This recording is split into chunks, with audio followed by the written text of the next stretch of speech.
네, 반갑습니다. 허브경제TV입니다. 이번 시간에 같이 볼 종목은 신풍제약 되겠습니다. 종목 코드 번호 019170에 해당하는 종목이고, 신풍제약 영상 꾸준히 올려드리고 있기 때문에 처음 보시는 분들은 좋아요, 구독 한번 부탁드리고, 구독자분들께서는 좋아요 한번 부탁드리도록 하겠습니다. 일단 제가 이제 신풍제약의 이제 정보, 이런 데이터를 참고하는 곳은 중복되는 곳이 많을 거예요. 저도 이제 인터넷 서칭을 통해서 찾다 보니까 유튜브라든지 블로그, 카페 이런 데를 참고하고 있는데, 이제 거기서 좀 필요한 내용, 약간 좀 객관성이 있다, 그리고 좀 소개를 해드렸을 때, 제 해석, 주관적인 해석이 들어갔을 때 해석을 해도 약간 좀 무리가 없다라는 정보들을 좀 취합해서 해드리고 있는데, 일단 여러분들도 많이 보셨을 겁니다. 이 자료, 그죠? 제가 이 자료를 구글 번역을 다 돌려봤어요. 그리고 이제 저희 회사 팀장님께서 이제 미국에서 상당히 오래 살다가 오셨기 때문에 이제 해석을 했는데, 실질적으로 당장 여기에 이제 딱 피라맥스다 그런 부분에 대해서는 아직은 찾지는 못했고, 그냥 이제 아프리카 쪽에서 이제 여러 테스트, 여러 옵션, 그리고 3,000명의 환자 이런 부분들에 대해서 이제 내용은 나오지만, 이게 제가 해석했을 때는 이게 딱 당장 피라맥스에 대한 이슈다라고 하는 거는 조금 좀 근거가 좀 부족하지 않나 생각이 돼요. 그래서 물론 엠바고 돼 있다, 11년 11월 24일까지 제네바랑 킨샤샤, 그리고 나이로비 시간으로 12시 이렇게 돼 있는데, 저도 물론 진짜 다 해석을 해봤어요. 제가 이거를 한 2시간 동안 보고 이제 해석을 하고 이제 도움을 얻어서 봤는데, 신풍제약 이런 것보다는, 그러니까 아프리카 쪽이 되게 열악하고 산소도 부족하고 인공호흡기도 부족하고 모니터링하는 인력도 부족하고 또 뭐래더라? 응? 다 이제 공개할 거고 도움을 줄 것이다. 그리고 이걸 잘 설계를 해야 되고, 예? 그리고 그런 이제 조건값들, 데이터가 우수하게 나온다면 치료제로 이제 선언할 수 있다, 이런 내용들이 좀 압축된 게 아니라 그런 내용들이 쭉 있는 것 같아요. 그리고 참고 기관들이 있고, 이 부분은 만약에 제가 더 당연히 이제 영상을 끝나고 더 보겠지만, 만약에 진짜 뭔가 이렇게 연관성이 좀 있다, 밑에 피로나리딘 해가지고 나오거든요. 그리고 저 어떤 글 보니까 이게 신풍제약이 말라리아 치료제로 수출을 했던 그런 국가들과 겹친다, 그리고 MMV 여기 있다 했는데, 이건 일단 제 판단에는 끼워 맞추면 사실 어떻게든 다 끼워 맞출 수 있거든요, 사실. 그래서 그것보다는 일단 오늘의 이슈 중에 하나 요게 있죠. 코스피 200 구성 종목 다음 달 11일 전기 변경이 되는데, 여기에 이제 신풍제약이 들어가 있다, 요 이슈로 시간에가 한 2% 정도 올라간 것 같아요. 근데 아시겠지만 MSCI 지수 편입이라든지 그 외에 지수 편입 이슈들이 한두 번씩 있었지 않습니까? 그래서 그때도 이제 외국계 패시브 자금이 들어올 것이라 이제 기대감이에요. 그러니까 게다가 그 지수 편입이 되면은, 이 지수 편입이 외국인 패시브 자금이 들어온다는 게 이제 막연하게 외국인 자금, 지수에 편입된 외국인 자금이 들어와, 이렇게 이해를 하실 수 있지만, 이걸 좀 더 풀어서 설명을 드리면, 여러분들 중에 증권사를 이용하시는 분들이 계실 거예요. 펀드를 이용하시는 분들이 계신 것처럼 외국도 똑같이 있습니다. 금융사가 있고 펀드 자금이 있어요. 근데 이런 자금들이 예를 들어서 옛날에 우리 러시아, 브라질, 중국, 홍콩 이런 데다가 펀드하는 게 유행일 한 10년 전에, 15년 전에 유행이었었거든요. 브릭스에다가 투자한다, 이런 거 많이 들어보셨을 거예요. 근데 그런 것처럼 그런 펀드들, 이제 코리아 펀드가 있겠죠. KOREA. 코리아 펀드, 나는 코리아에다가 투자를 할 거다. 근데 여러분들이 아시다시피 이 금융사에서도 당연히 보고서 같은 걸 쓰지 않습니까? 펀드 보고서도 있고, 자문사에서도 종목을 편입시킬 때는 그에 합당한 보고서를 무조건 써서 제출을 해야 됩니다. 왜냐면 제 첫 직장이 그거였거든요. 그래서 셀트리온 보고서 쓰고, 제가 있었던 자문사에서 예를 들어서 신풍제약을 편입할 거다, 포트폴리오에. 그럼 또 신풍제약에 대해서 브리핑을 쫙 써서 제출을 해야 됩니다. 근데 만약에 예를 들어 제가 예시를 좀 이해를 쉽게 말씀드리면, 예를 들어서 빅텍을 펀드 자금이 들어와요. 예를 들어서. 그러면은 우리나라도 똑같아요. 연기금들이나 운용사, 연금 기금의 자금 집행을 따가지고 내가 운용하겠다라는 이제 거대한 운용사들의 펀드가 이제 포트폴리오가 만들어지잖아요. 자문사도 마찬가지로. 그러면은 이거를 보는 투자자 입장에서는 납득을 해야 돼요. 그 보고서를 쓰는 이유 자체가 뭐냐면, 그 투자자들을 이해시키는 거예요. 납득시키고. 내가 이 종목을 포트폴리오에 편입한 이유는 이러한 실적이 어떻고 뭐 전망이 어떻고 이 기업의 모멘텀이 어떻고 이런 거를 합당하게 누가 봐도 이해가 되게끔 써서 편입 제출을 하는 건데 그게 합당해야 됩니다. 무조건. 누가 봐도 이런 이슈로 이 정도면 내가 투자해도 되겠다라는 이해가 있어야 돼요. 근데 펀드 자금이 빅텍에 들어오진 않잖아요. 예를 들어서 물론 A라는 운용사에서 빅텍을 편입을 해요. 그럼 회원들한테 뭐 투자자한테 설명을 할 수 있겠죠. 이 빅텍은 방산주로 북한이 미사일 쏘면은 올라가고 북한이 미사일 안 쏘면 내려가고 뭐 트럼프가 뭐 하면 올라가고 이게 물론 뭐 주식을 오래 하신 분들한테는 이해가 되죠. 왜냐면 주식의 테마가 존재하니까. 근데 대부분 100에 한 8, 90명은 이걸 이해를 못하는 경우가 상당히 많아요. 예를 들어서 회원님 투자금을 누가 운용을 해요. 예를 들어서 내가 한 1억을 가지고 A라는 운용사에다가 맡겼어요. 수수료 여기서 수수료 얼마 주겠다 해가지고 맡겼어요. 근데 내 포트폴리오를 봤는데 뭐 하이닉스, 뭐 삼성전자, 뭐 현대차 이런 거 보면 유명한 기업이고 실적이 잘 나오겠구나라고 이해를 하거든요. 근데 뭐 빅텍, 모나미, 손오공 또 뭐 있죠? 또 뭐 그런 테마주들이 편입되어 있으면은 투자자들이 그 오래 붙어 있겠습니까?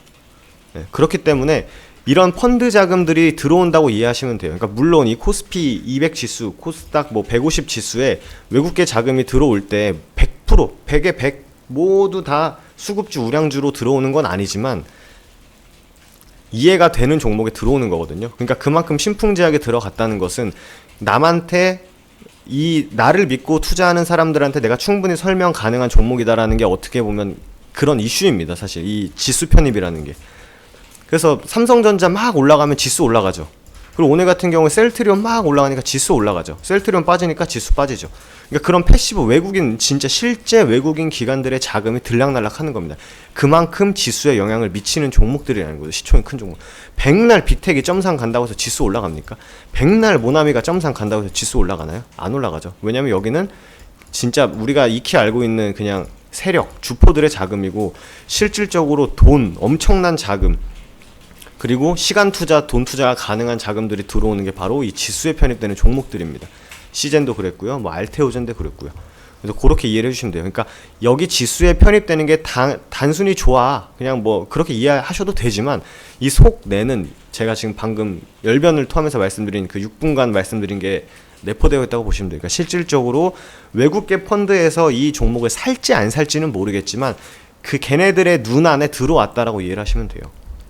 당연히 이제 시장에서 이슈화 되고 뭐 어느 정도 가시적인 뭔가 결과물이 있다거나 앞으로 전망이 있다거나 그런 종목들이 편입이 되는 경우가 상당히 많습니다. 그래서 새로 편입되는 종목들을 보면은 빅히트 이거 여러분들께서 종목명 봤을 때 이해되십니까? 충분히 이해되죠. 방탄소년단, 두산퓨얼셀 이해되십니까? 앞으로 수소 연료전지가 좋대 이해되시죠? 신풍제약 뭐 여러분들 종목이니까 이해를 안 할 수가 없겠고 하나시스템 그린 뉴딜 해가지고 제일 먼저 치고 올라가고 제일 탄력있게 움직인 종목이 하나시스템, CS인데 풍력, 그죠? 지누스는 뭐 다시 상장된 거고 대웅 바이오, 삼양식품 여러분들 삼양식품 안 드셔보셨어요? 충분히 설명이 되는 거예요. 역사와 전통을 자랑하는 식품주, 그죠? 그런 게 상당히 많다는 거예요. 그렇기 때문에 물론 외국인 펀드에 모든 이 종목을 다 편입을 하지 않겠죠, 애널리스트들이. 하지만 이 안에서 대웅보다는 신풍제약이 난데? 그럼 대웅 편입 안 시키고 신풍제약에 외국인 자금 들어올 수 있는 거고 YG가 있고 뭐 SM이 있고 뭐 JYP가 있어요. 근데 YG 가수? 잘 모르겠어. SM 가수? 잘 모르겠어. 빅히트? 방탄소년단? 이건 내가 이해할 수 있지. 이 느낌이라는 거죠. 이해되시죠? 여러분들. 네. 그렇게 이해를 해주시면 돼요. 그리고 또 보면은 알서포트, 코스닥이에요 이거는. 알서포트, 코스닥인가? 코스닥, 알서포트, 카카오게임즈, 뭐 대주전자재료, 서울바이오시스, 동국에 이거 여러분들 이해되는 종목이죠 충분히. 알서포트, 원격, 코로나로 한창에서 이제 원격으로 점점 발전할 거죠. 원격, 카카오게임즈 12월달에 게임 나오죠. 그리고 카카오가 지분을 갖고 있는 카카오 회사죠. 그리고 또 뭐 보면 대주전자재료 2차전지, 상하프로테크 2차전지, 서울바이오시스, 서울반도체 영상 올려드린 적이 있는데 반도체의 소송 깡패, 거기에 자회사, 동구 SNC, 풍력 이해되죠? PNT 2차전지 이해되죠? 다 이해되는 종목들이라는 거예요 결국. 그죠? 빠지는 종목, 이 코로나 때문에 투어 안 가. 그죠? 우리기술 투자, 야 이거 비트코인 테마주잖아. 안 갈 수 있어요 충분히. 이해가 되잖아요. 그죠? 그렇게 보시면 돼요. 그래서 이 편입이 되고 안 되고에 따라서는 외국계 자금, 실제 외국계 자금들이 막 들어오면 기관들도 따라 들어오고요. 기관들이 막 들어오면은 외국계들도 따라 들어옵니다. 그렇기 때문에 여러분들께서 어디 가서 뭐 누구한테 설명을 하거나 내가 어느 정도 알고 있다라고 이해를 하실 때는 지수 편입이 됐을 때 긍정적인 이슈는 이러한 것 때문에 외국계 자금이 들어온다, 이렇게 이해를 하시면 되세요. 아시겠죠? 좀 말이 빨랐을 수도 있는데 뭐 충분히 설명됐을 거라 생각이 됩니다. 그리고 오늘 시장을 주도했고 이 신풍제약의 영원한 적, 신풍제약 주주분들의 눈에 가시, 신풍제약 주주분들이 상장된 종목에서 없었으면 하는 종목, 뭐 이건 제 개인적인 생각입니다만, 셀트리온이 코로나 치료제 임상 이상 투약이 완료가 됐고 조건부 허가 신청을 할 것이다 라고 하면서 오늘 하루 종일 그냥 셀트리온 그룹주와 뭐 대정화금, 바이오톡스 관련주들만 움직인 상황이었습니다. 그래서 아마 이 기사를 보셨을 거예요. 코로나 환자 10만 명분의 치료제 생산을 완료했고 연간 200만 명분의 뭐 생산 계획을 수립 중 공장을 세우고 뭐 할 거다 하면서 우리 서정진 회장님께서 또 여기저기 또 다니면서 뭐 발표하고 막 하신 것 같아요. 그래서 이제 아무래도 똑같아요. 지금도 여러분들께서 주식을 모르는 상황이에요. 근데 셀트리온을 모르시진 않죠, 대부분. 그러니까 주식을 안 하는 사람한테, 진짜 냉정하게 주식을 안 하는 사람한테 신풍제약하고 셀트리온이 있어요. 너 신풍제약 알아? 혹은 셀트리온 알아? 했을 때 상대적으로 어디가 더 많이 나올까요? 셀트리온이 더 많이 나오겠죠. 인정하기 싫지만 인정할 수밖에 없는 부분이죠, 사실 그 부분은. 그렇기 때문에 국가에서도 뭐 부강약품, 일양약품 뭐 이런 것보다는 당연히 셀트리온, 우리나라 시장에 완전 시가총액을 차지하고 있는, 엄청나게 오래 전부터 코스닥을 대표하는 종목이죠. 아시겠죠?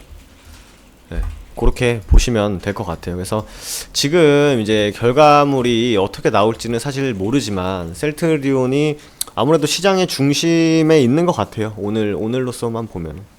그래서 뭐 백신주들이 죽고, 왜냐면 백신이야 남의 저 먼 나라 얘기지 않습니까? 사실 뭐 화이자, 모더나, 뭐 아스트라제네카, 뭐 노바백스 뭐 이런 거 해봤자 다 다른 나라 얘긴데, 셀트리온에서 뭐 치료제, 백신 얘기 다 나오니까 이거는 당장 그냥 우리나라에서, 예를 들어 우리나라에서 우리가 밀어줬으니까 우리가 밀어줬으니까 우리나라 사람들 거부터 빨리 해주는 게 어때 했을 때 서정진 회장님이 거절하기가 쉽지 않겠죠. 네, 쉽지 않겠죠. 그래서 아무래도 이제 우리나라 국내 시장에서 이제 미치는 영향은 셀트리온이 더 큰 거는 사실 부정할 수 없는 부분이긴 합니다. 그래요. 그래서 뭐 좋은 얘기 좀 해드리고 싶은데, 오늘 상장, 저도 오늘 시장 보면서 뭐 셀트리온만 계속 가고 뭐 그러다 보니까 그걸 보면서 느꼈던 게, 셀트리온이 가네, 코로나 치료제가 진짜 효과가 있나? 라고 생각을 하기 앞서서, 이거 신풍제약 주주분들 보면은 이거 완전히 뒷목 잡을 일인데, 그 생각을 좀 많이 했던 것 같습니다. 그래서 신풍제약도 하루빨리 주권 회복, 다른 나라 그 남아공에서 임상이 12월에 나오고 내년 초에는 뭐 영국, 미국 뭐 합작 뭐 이런 거 나올 텐데, 빨리 해가지고 그래도 한번 셀트리온을 대항 한번 해봐야 되지 않겠습니까? 저 그렇게 생각을 해요. 저는 항상 언더독을 꿈꾸는 사람이고, 저희 허브경제 TV가 더 다른 회사들보다 훨씬 실력 좋게 해가지고 다른 회사가 쉽게 못 건드리는 좀 강한 회사가 되는 거를 꿈꾸는 것처럼, 이런 진짜 주식하는 이제는 뭐 주식 안 해도 아시는 분들이 많겠지만, 신풍제약이 뭐 갑자기 뭐 녹십자, 종근당, 셀트리온을 앞서는 그런 좀 안전하고 우량한, 꼭 피라맥스가 아니더라도 그런 회사가 되면은 정말 좋을 것 같아요. 그래서 셀트리온 올라갈 때 보면서 오늘 하루 아침 오전장 보면서 내내 그냥 이거 셀트리온 주주분들이 아주 뒷목 잡을 일인데, 이거 참 뭐라고 말을 해드려야 될지도 사실 뭐 감이 잘 안 왔습니다. 감이 잘 안 왔고, 근데 뭐 코스피 지수에 이제 편입된다라는 이슈도 있었고, 뭐 새롭게 무슨 엠바고 문서가 나와가지고 그것도 이제 뭐 영어 이렇게 막 해석도 해보고 뭐 자연스럽게 말하려면 어떻게 되나 해서 해봤는데, 딱 결과적으로 뭔가 당장 이제 피라맥스다라고 진짜 딱 직접적으로 연관되는 부분이 사실 끼워 맞추는 거 외에는 없어가지고, 저도 이 부분을 다 설명을 드릴까 말까 하다가 다 결과물이 나오고, 지금 이미 주가도 똑같지 않습니까? 결과물이 나와야 움직이는 것처럼 그런 이슈 하나들도 다 봤을 때 신풍제약에는 실질적으로 영향이 있는지, 뭐 예를 들어 신풍제약에서 나온 뭐 엠바고 문건이었는데 요번에 공개가 된 거였으면 그거 아주 디테일하게 팠겠지만, 뭐 물론 뭐 피라맥스가 아프리카에 많이 수출이 됐고 뭐 말레리아 치료제로서 효과가 있다라는 걸 알지만, 단순히 아프리카에서 코로나에 대해서 연구를 많이 한다고 해서 그게 꼭 피라맥스라는 게 나와 있는 건 사실 아니잖아요. 그래가지고 그거는 제가 충분히 더 분석을 해가지고 주가에 그냥 정말 긍정적인 영향을 미칠 만한 이슈인지에 대해서 만약 그게 맞다라고 하면은 제가 또 누구보다 다 디테일하게 분석을 해서 해드리니까 뭐 그냥 제가 뭐 소 뒷걸음질 치면서 분석하는 사람도 아니고 했기 때문에 그 부분 이슈가 정말 이거 연관된 이슈다라고 하면은 제가 정말 누구보다 디테일하게 분석해드릴 것을 약속드리면서 가격을 우리가 외워놔야 되죠. 11만 5천 원에 대해서 이제 깨면은 좀 피곤해진다. 이건 좀 안 깼으면 좋겠다라는 구간이 어떻게 보면은 지금 이 윗구간에서 한번 다 깨고 내려왔을 때 이제 저점을 깼을 때 회복 여부가 중요한 게 바로 이 11만 5천 원이다라고 말씀을 드렸던 것 같아요. 그래서 이 11만 5천 원이 왜 나왔는지에 대해서 궁금하신 분들은 저희 채널 안에 신풍제 영상 많이 있거든요. 그래서 하나하나 보시면은 저희 정말 급등하기 전, 뭐 급락했을 때, 횡보했을 때, 상한가 갔을 때, 급락했을 때 영상 진짜 다 찍어드렸으니까 대충 분석하지도 않고 올려드렸으니까 참고해주시면 좋을 것 같고요. 결과적이지만 그래서 오늘 보시면 지지가 첫 번째로 한번 딱 나온 게 11만 5천 원 구간이었어요. 물론 이게 뭐 11만 3천 원, 11만 2천 원인데요. 뭐 하실 수 있지만 원래 여러분 의미 있는 지지 구간을 깰 때는요 거래량이 실릴 수밖에 없습니다. 모든 사람은 아니겠지만 이걸 잘 분석해서 보고 있는 사람은 여기 깨지면 위험하다라고 했을 때 깨지기 전에 던지는 사람이 있을 거고 깨지고 나서 큰일 났다 해서 던지는 사람도 있을 거고 하기 때문에 여러분들께서 인지하고 있는 뭐 라운드 피겨 구간이라든지 의미 있는 가격 구간을 뚫고 깰 때는 모두 거래량이 엄청나게 실립니다. 이 구간 안에서는 거래량이 크게 실리지 않지만 뚫고 깰 때는 거래량이 실린다는 점. 하지만 반발 매수가 바로 들어와줬고 바로 탄력적으로 회복을 해주는 흐름이었어요. 그러니까 아무래도 백신주도 좀 많이 죽다 보니까 돈이 이제 오갈 데가 없는 시장 상황이었는데 이제 갑자기 이제 셀트리온이 치고 나오면서 셀트리온 쪽으로 수급이 집중된 거는 사실 부정할 수 없는 부분이다라고 좀 말씀드릴 수 있을 것 같아요. 그래서 이제 그 신풍제약을 볼 때 여러분들께서는 일단은 저는 11만 5천 원을 기준으로 계속 보고 있습니다. 11만 5천 원을 기준으로 계속 보고 있고 이게 보면 똑같죠? 제가 저번 영상에도 말씀드렸지만 의미 있는 구간을 깨니까 거래량이 붙죠. 이 위에서는 거래량이 심심하다가 깨니까 갑자기 거래량이 확 급증하죠. 그리고 다시 깨니까 거래량이 확 붙는 거죠. 여기가 어디 구간? 10만원 구간. 그리고 의미 있다고 판단했던 구간 뭐 10만원 혹은 11만 5천원 구간을 뚫을 때는 뭐가 붙죠? 거래량이 붙죠. 이거는 다 제가 통밥으로 때려 맞추는 게 아니라 다 분석에 대한 흐름을 여러분들과 다 함께 봤던 영상이 다 남아있기 때문에 참고를 하시면 될 것 같아요. 그래서 지수 편입에 대한 이슈를 해석하는 어떻게 해석하는지에 대해서 좀 설명을 드렸고, 그리고 제가 봤을 때는 이 코로나 치료제가 빨리 어디선가에서 긴급 승인이 나오면 이거 판 엎어질 수 있거든요. 충분히 백신보다 먼저 나오거나 아니면 뭐 그럴 수도 있고 아닐 수도 있겠지만 뭐 셀트리온이 뭐 늦어진다거나 혹은 뭐 조금 더딘다거나 아니면 말한 것에 비해서 뭐 결과물이 그렇게 뭐 엄청나게 강하지 않다던가 하면은 또 긴급 승인 나오는 기업에서 이제 한번 진짜 게임 체인저가 될 수 있으니까 저는 뭐 그 종목이 뭐 신풍제약이면 더할 나위 없이 좋을 거고 우리나라 기업 중에서 꼭 나왔으면 좋겠어요. 그래서 뭐 신풍제약 영상에는 신풍제약이었으면 좋겠다 하고 부강약품에서 부강약품이었으면 좋겠다 하고 하는 게 아니라 어디 뭐 약물 재창출 해봤자 지금 부강약품하고 신풍제약을 지금 적대시할 때입니까? 사실 빨리 누구라도 먼저 나와서 치료제 쪽으로 수급을 빨리 몰자라고 하는 그게 필요한 거기 때문에 섹터 전체적으로 돈이 들어와야 되는 상황이기 때문에 12월 안에는 한번 게임 체인저가 돼서 판 한번 엎었으면 좋겠다라는 게 제 개인적인 생각이에요. 오늘은 뭐 디테일한 분석보다는 분석할 게 뭐가 있습니까 사실? 셀트리온만 날뛰는 시장이었는데 뭐 투신 이렇게 들어온 거, 뭐 외국인 들어온 거, 뭐 들어온 게 좋을 수 있지만 제가 말씀드렸죠. 거래량 대비해서 이게 유의미한 수급이 아니면 크게 의미부여하는 게 쉽지 않다 라고 말씀드린 관점은 여전히 동일하다 이렇게 좀 생각을 해주시면 될 것 같습니다. 그래서 신풍제약 영상 여기서 마무리하도록 하겠고요. 또 마지막으로 또 안 할 수가 없는 게 저희 허브경제TV 홈페이지를 꼭 와주셔야 됩니다. 다음에서 허브경제TV 검색하시면 저희 사이트가 이렇게 나와요. 사이트가 나오고 뭐 아시겠지만 매일매일 무료 추천 종목이 진행이 됩니다. 당일 매수 당일 매도 관점으로 진행이 되고요. 그리고 카피트레이딩 시스템 오늘 2기가 시작이 됐습니다. 그래서 카피트레이딩 생소하신 분들도 있을 수 있겠는데요. 뭐 리딩이 아니에요. 저희 카피트레이딩 리딩이 아니라 실제 저희 회사에서 운영되는 계좌의 매수 매도가 진행이 되면은 VIP 회원님들 연동된 계좌가 복사 매매가 이루어지는 거예요. 그렇기 때문에 뭐 못 샀어요, 못 팔았어요, 이걸 저희가 뭐 그런 게 회원님 탓이다 이런 거 절대 못 해요. 그냥 사지면 사지는 거고 팔아지면 팔아지는 거기 때문에 그렇게 되는 거고, 1기에 대해서 결과물 나와 있고 2기 같은 경우에는 오늘 매매 내역까지 다 저희가 이제 매일매일 가감없이 공개를 하고 있기 때문에 참고해 주시면 될 것 같습니다. 그래서 영상 여기서 마무리 하고요. 저는 또 좋은 소식 가지고 신풍장 영상에서 인사드리도록 하겠습니다. 감사합니다.